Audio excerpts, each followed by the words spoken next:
أنا من أنا لولاكم. Tunjukkan kepada kita mulut, gunakan di mulut ini berkata-kata yang baik.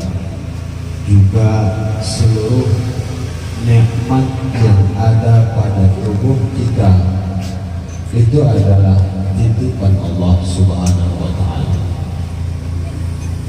Juga gunakan kita bisa menjaga titipan amanah anak,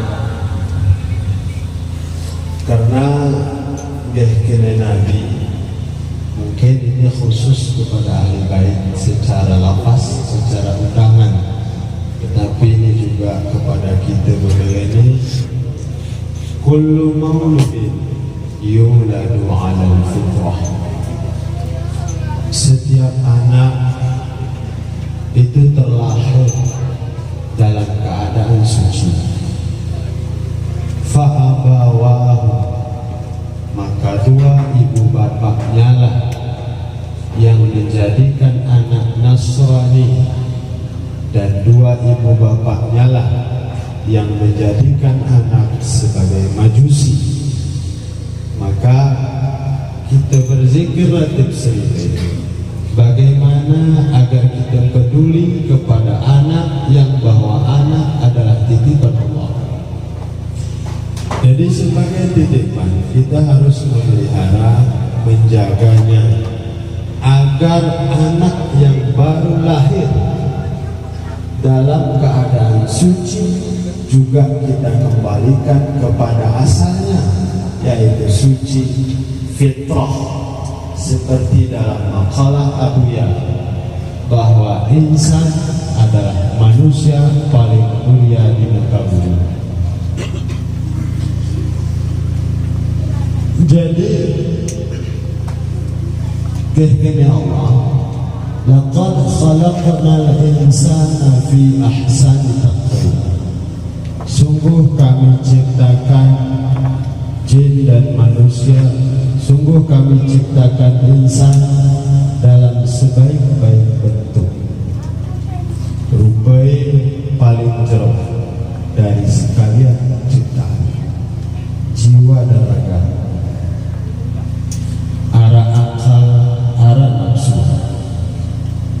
Kemudian kami lemparkan dia kepada paling bawah tempat di dalam neraka, kecuali orang-orang yang beriman dan orang-orang yang beramal saleh, maka bagi mereka pahala yang tidak akan putus-putus. Maka dengan berzikir, dengan kita banyak mengingat kepada Allah, keimanan ini akan meningkat. Setelah keimanan ini meningkat, maka iman itulah yang mendorong kita melakukan amal. Bukan yang mendorong amal itu ilmu, karena banyak orang berilmu tapi tidak melakukan amal. Kenapa? Kekuatan iman itu tidak ada. Maka untuk menjadikan kita, atau bagaimana kita mendidik anak sebagai titipan, pertama kita harus pedulikan keimanan. Kita harus perkenalkan kepada anak, kepada diri kita, bahwa Allah pencipta sekalian alam bukan hanya di akal, tapi masuk ke dalam batin kita. Seolah-olah telas nyata, memang Allah si letos itu, memang Allah si mengatur diri kita, itu nyata. Kemudian kita perkenalkan Nabi Muhammad sebagai wasilah, sebagai perantaraan mengenal Allah, wasilatul uzma, perantaraan terbesar. Kita perkenalkan zahirnya bahwa dia anak Abdullah, Mama Aminah, anak Pamane, dan bagaimana syariat Nabi, bagaimana akhlak tarekat Nabi, bagaimana hati Nabi tidak bercerai dengan Allah. Ini kita ingatkan. Jadi setelah keimanan ini maka timbullah amal yang saleh. Amal melakukan perintah, menjauhkan larangan atas dasar yakin dan sadar bahwa dia budak Allah Subhanahu wa taala. Maka bagi mereka inilah orang-orang yang tidak dimasukkan oleh Allah ke dalam neraka paling bawah. Bapak Ibu yang dirahmati Allah, kemudian apa sebenarnya ajaran tauhid tasawuf? Kusi kita dibawa oleh ajaran tauhid tasawuf. Ajaran tauhid tasawuf akhirnya agar kita mendapat nurullah. Ajaran tauhid sufi agar kita mendapat nurullah. Jika kita paham tauhid tasawuf, yaitu kita arah keimanan kepada Allah, bahwa rezeki dari Allah, mati dari Allah, sakit dari Allah, dan kita patuh kepada Allah. Perintahnya kita lakukan, larangannya kita jauhi, dan nafsu itu bisa berakhlak. Kita bisa sabar, kita bisa ikhlas, kita bisa tawadhu, kita tidak menyakiti manusia. Jika ini bisa kita terapkan dalam diri kita, maka kita telah mendapat Nur Muhammad. Dan apabila kita telah bisa terlihat di dalam batin kita, tidak kita menyaksikan wujud selain Allah, kita hanya memandang wujud Allah.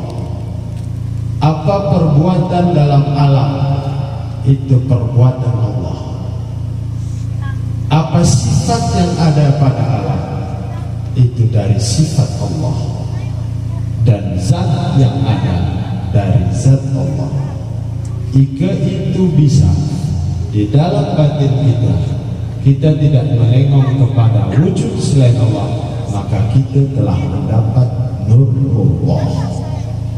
Jadi makalah ini Abuya membuka rahasia yang pernah mengungkap. Kuna cara mendapat nurullah. Bagaimana cara mendapat Nur Muhammad? Cara mendapatkan Nur Muhammad, beribadah, berubudiyah, berakhlak yang mulia. Ini cara mendapat Nur Muhammad.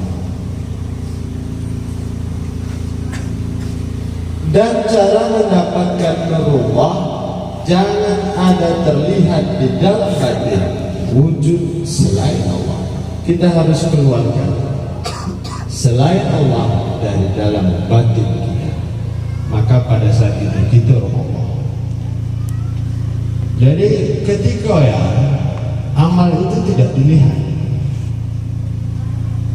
sedikit amal keluar dari Allah bersama Allah itu lebih banyak nilainya daripada beribu-ribu amal tapi keluar dari nafsu yang kotor, nafsu setan, nafsu binatang, tidak bernilai di sisi Allah. Maka manusia paling mulia di sisi Allah di muka bumi adalah dia yang telah mendapat Nur Muhammad dengan tauhid tasawuf, dan orang yang telah mendapat nurullah dengan tauhid sufi, hanya Allah di dalam batinnya. Karena kehkene Nabi, aku ini dari Allah, alam ini semua dariku. Maka jika kita bisa kembali kepada Nur Muhammad, maka kita telah bisa bertauhid tasawuf, berakhlak yang mulia, dan kita telah disayang oleh alam. Para hadirin Bapak Ibu yang dirahmati Allah Subhanahu wa taala, tapi oleh karena perkembangan dunia, selain nur ni kambing, nur ni kupi, nur ni pakeni, dan nur si lahirnya. Itu yang masuk. Maka cahaya keberadaan Allah ini gerara, sehingga kekuatan untuk melakukan amal ini kurang. Karena kita banyak ditipu oleh orang-orang fasik, orang-orang jahil, didakwahkan dengan harta kesenangan dunia, dengan pangkat kesenangan dunia, padahal itu semua tidak ada.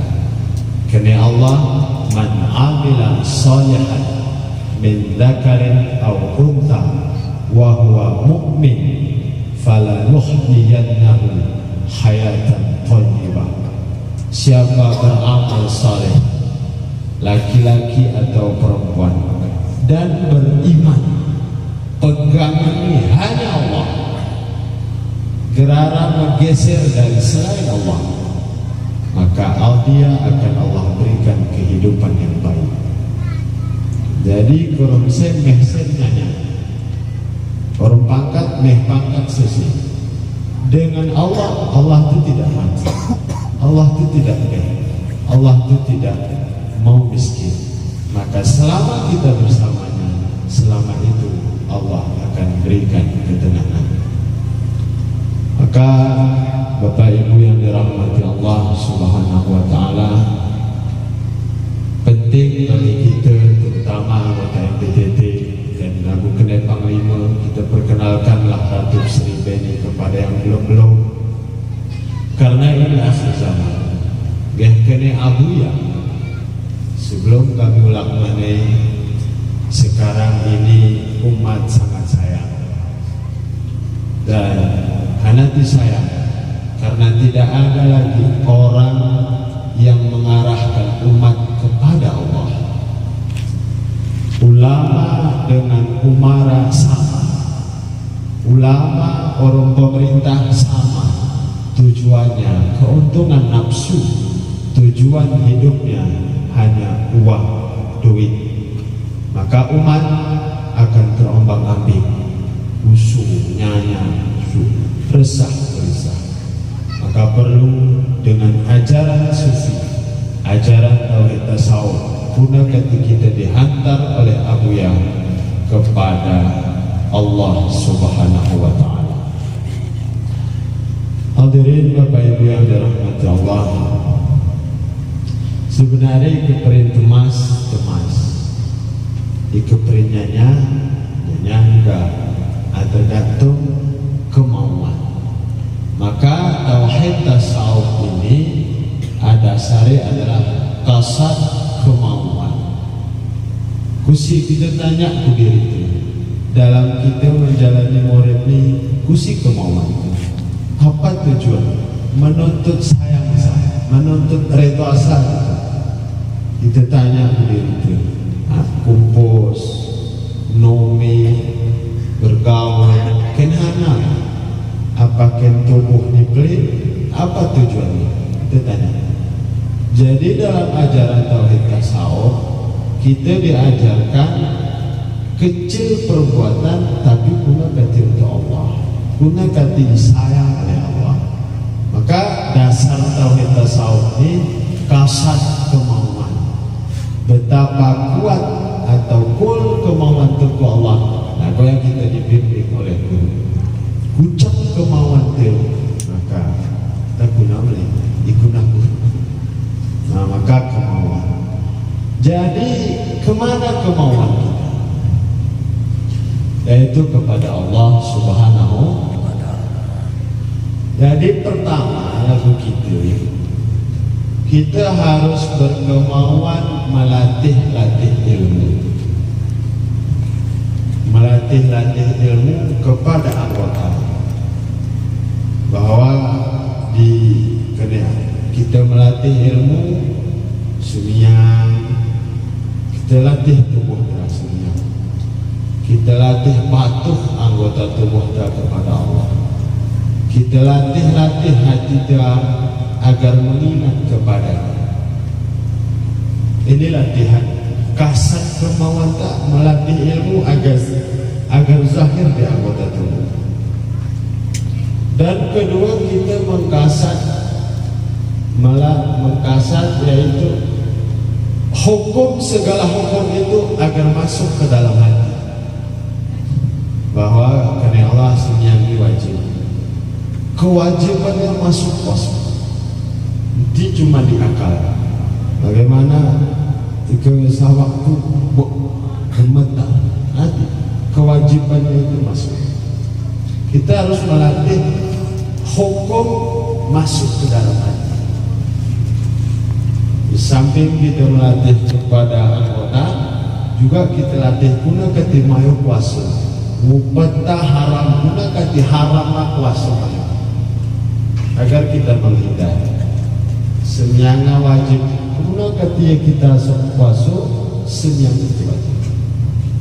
Jadi melatih. Jadi inilah dasar tauhid tasawuf, kemauan. Kasat kusi arah tujuan itu. Berzikir, bergaul, bertani, berladang, segala sesuatu itu adalah alat Allah untuk menarik kita mengenal kepadanya. Maka kita melatih kemauan itu ke Allah, hukum syara diperintahnya Allah untuk masuk ke dalam batin itu. Maka zikir ini beda orang zikir lain, karena zikir ini zikir tarekat, yaitu untuk dapat hati menyaksikan Allah. Kati tiada terlihat selain Allah. Bukan melatih bibir menyebut Tuhan, tapi melatih hati agar mengingat Tuhan. Beda. Zikir tarekat, orang zikir gerba tarekat melatih bibir agar menyebut Allah. Zikir tarekat melatih hati agar melihat Allah di dalam batin. Nah, maka beda. Maka oleh karena zikir ini zikir tarekat, perlu syekh, perlu murabbi, perlu ulama yang benar-benar ulama yang telah sampai kepada maqam tauhid jami, hakikat. Dia telah mendapatkan hakikat alam, hakikat dari sekalian yang mawjud hanya Allah. Dia telah berangkat ke sana. Dialah orang yang mampu memberikan zikir dari kejauhan ke dalam batin kita.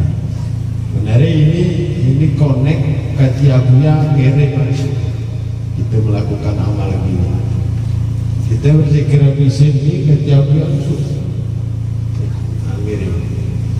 Jadi kegera berguru antara hawa-hawa, mehawa atau sikru, tahu lah itu.